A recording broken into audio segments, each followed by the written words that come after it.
Long life, now we feeling it again. Better hold tight, we on this ride that never ends, going all night.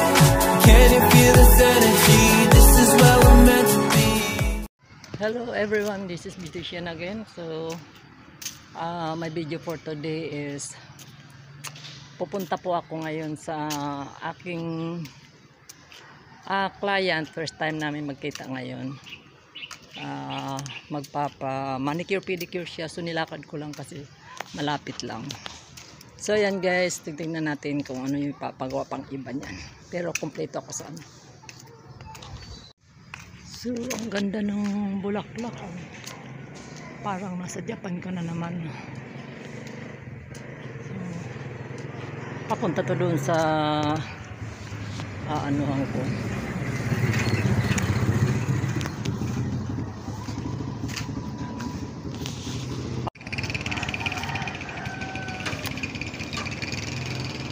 Dito tayo, saglit lang naman, hindi kaagad ako lumabas ng bahay kasi pinaalis ko muna yung asawa ko dahil alam mo na, wala siyang trabaho ngayon, problemado siya, de bala siya, maghanap siya ng trabaho niya. Basta ako, hanggat kaya ko, gagawa ko ng paraan. So ngayon, nandito na ako ngayon para mag-home service. Ang bagal lang ng lakad ko dahil hindi pa ako makalakad ng mabilis. Nahihirapan pa ako. Kaya pupunta natin yung client ko. Yan guys, samahan nyo ako guys. Supportahan nyo po ang aking channel. Sana manood po din kayo sa aking mga premiere ko. Malaking tulong po yun. Abangan niyo po ang aking gagawin. Palapit na tayo sa bahay niya. Ito na tayo, pinakadulo doon, tapos liliko ako ngayon. Nararamdaman ko na naman na mahapdi yung aking sugat kasi mayroon pa kasing mayroong pangkirot eh. Sinasalubong ko ng aso.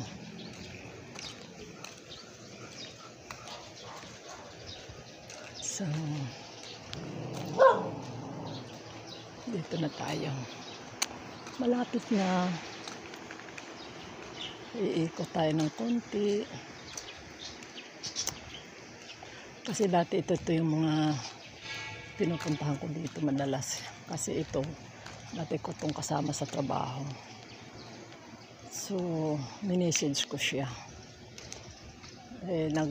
Minisage ko siya ng isang gabi.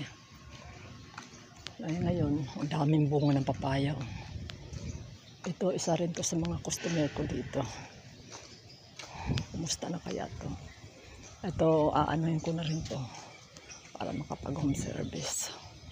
Daming bunga ng papaya. Ayun tayo. Ayun.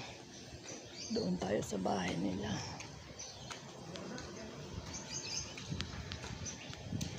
Ayun yung may mangga.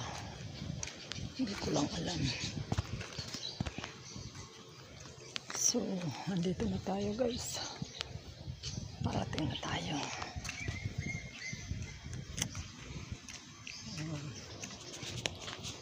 Pagtatao po tayo.